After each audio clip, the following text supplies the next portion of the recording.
ফয়সাল বিদেশ যাওয়ার সময় আমি যদি টাকা ধার না দিতাম তাহলে তোর আজকে না খেয়ে থাকতে হইতো। এখন তুই বেইমানি করস। ভাইজান, বেইমানি করবো কেন? বেইমানি না তো কি? আমি তো কইলাম যে ফয়সাল বাড়িতে আসুক, তার সাথে কথা বলে তারপর তোমার জানাবো। আরে মামা, সালাম আলাইকুম। কেমন আছেন? আর কেমন? আজ 2 দিন হলো তুই বিদেশ থেকে আসছস, এত তাড়াতাড়ি মামার ভুলে গেলি? কোনো প্রয়োজন মনে করলি না মামার খোঁজ খবর নেওয়ার? আরে মামা, আমি তো চিন্তা করছি 2 একদিনের মধ্যে আপনারা দেখতে যাবো। আপনি এই জন্য রাগ করছেন। মা, মামারে কিছু খাইতে দিছো? কখন হয়েছে মামা? না রে বাবা, এখনো পর্যন্ত কিছু দেই নাই, মাত্রই তো আসলো। আমি এখানে খাইতে আইছি?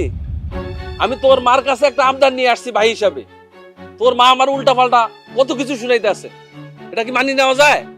মা, কি হয়েছে? মামা এরকম চিল্লাইতেছে কেন? আরে বাবা, তোর মামা ওই যে বিদেশ যাওয়ার সময় তোর টাকা দিছিল না কিছু?